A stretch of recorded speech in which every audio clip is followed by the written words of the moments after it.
like I said, the hero of the book of Revelation. He's mentioned in the very first verse. We've been talking about how Jesus, remember how he appeared to John on the Isle of Patmos? Now we have to look tonight at the cause of all, the ultimate cause of all the problems on the earth. It actually lies with one being, and that being is Satan. That's right. Let's look at Revelation 12. Right in the middle of the book of Revelation, we have this amazing drama that plays out. Now a great sign appeared in heaven, a woman clothed with the sun, with the moon under her feet, and on her head a garland of 12 stars. Now, we need to pause just here because did you notice what it said? It said a great sign appeared. We're going to talk a little bit, I don't want to give you too much in the way of Greek lessons in our studies, but I'm going to give you a little bit. And this word for a great sign is from the Greek semino. And you can see it here. I've written the transliteration, so that means we take the Greek letters and we put it into English. So you see it there in that second bullet point, semino. That word also, a form of it, also occurs in the very first chapter and the very first verse of Revelation, and we'll look at that later tonight. But the idea is it's showing by way of signs or symbols. So when John says he saw a great sign in heaven, or a great sign appeared in heaven, it's not that he's actually seeing something that actually is a woman who's going to be on earth clothed with the sun and having a moon under her feet. It's symbolic language is what the verse is telling us. Okay, now you might say, well, that's obvious because no woman could actually have a moon under her feet. But there are actually some people that try to look at this literally and think it's referring to a literal woman who actually has a garland of 12 stars, etc. So I wanted to make that point with you. So this is symbolic language, and we'll look at who this woman is later in our series, but we're trying to focus on this conflict that is in chapter 12. This woman is pregnant. She's with child. She goes into labor, and she gives birth. And then we're told that John saw another sign in heaven, and what was that?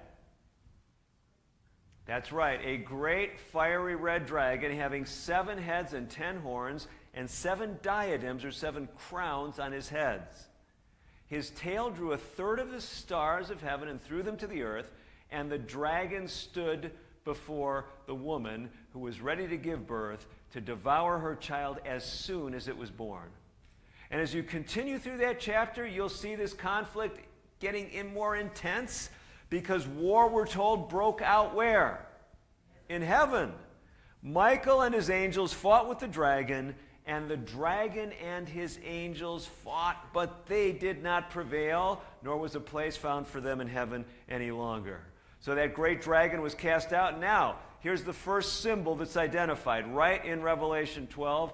What does the dragon represent? The devil and Satan. And look, Satan deceives who? The whole world. He's cast to the earth, and his angels are cast out with him. Now, there's a lot to break down in this passage, but we got to answer one key question as we begin. And a lot of people have asked this: did God create a devil? Now, when you read Revelation 12, you don't have an answer there. You've got to look at other places in the Bible to find out the background of this source of all evil on planet Earth and indeed in the universe. Satan is the ultimate source of all evil in the world, the ultimate source of all disasters. Now, the answers come from 2 ancient prophecies, and we're going to look at them together tonight.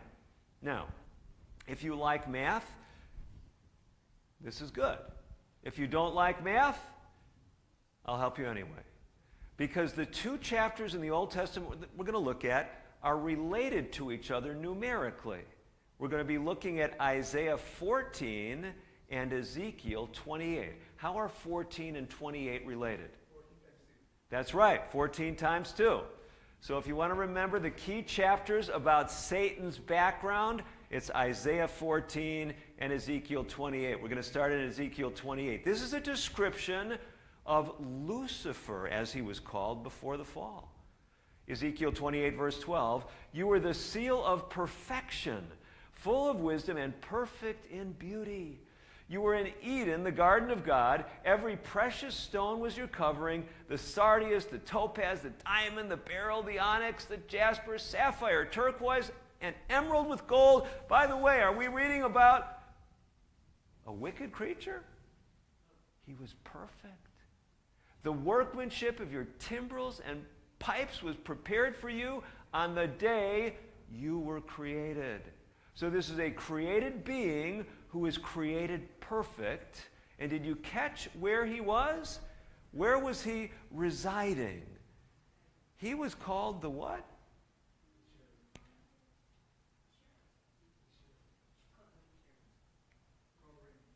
Yes, he's called the covering cherub. He was in Eden, the garden of God, and you're a step ahead of me because I clicked a little in the wrong direction for you, okay? So he is the anointed cherub that covers. This is language that brings us to the topic that we're going to look at in the second hour tonight. Because we're going to find out one of the keys to understanding the book of Revelation is actually what I call Revelation's temple key. Okay? The covering cherubs in the sanctuary on planet Earth.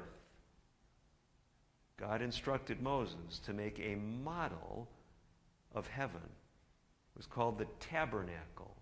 And then it was made into a permanent structure, well, permanent as humans can make it, in the days of Solomon, known as the temple. Of course, destroyed and then later rebuilt. In that temple, the most holy place in that temple was indeed called the most holy place.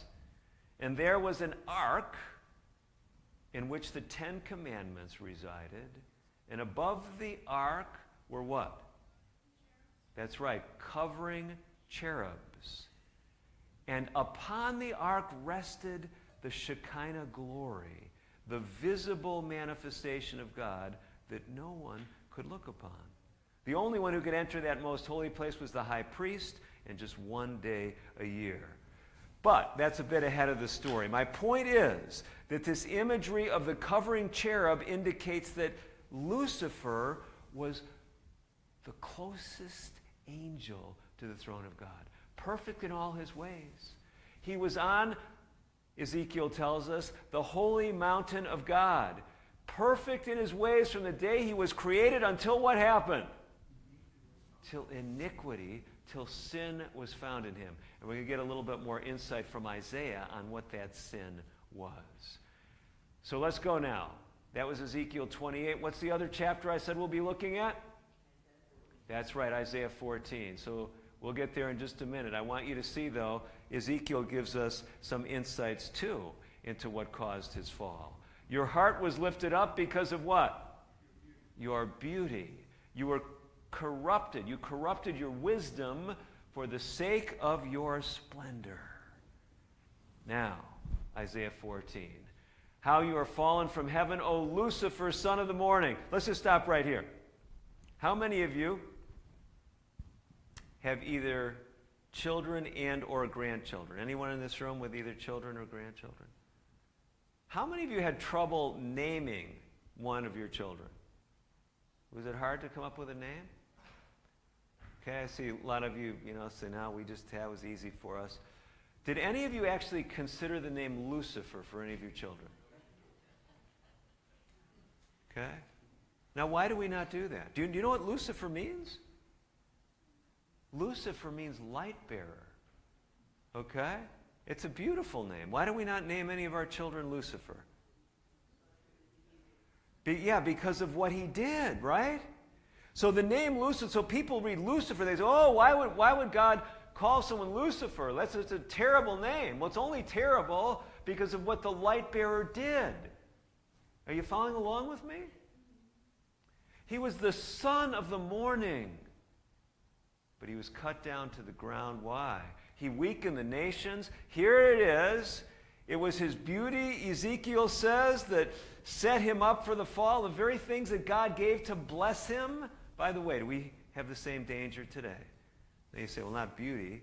Definitely not you, Dr. Derose. But listen, all of us have different abilities, different talents, right? Whether it's physical attributes, whether it's mental, whether it's financial, whether it's family issues. Are you following along with me? Whether it's long life, okay? You with me? Whether it's youth, or are we all on the same page? We could take position. He said, I will ascend above the heights of the clouds. I will what? I will be like the Most High. Now, by the way,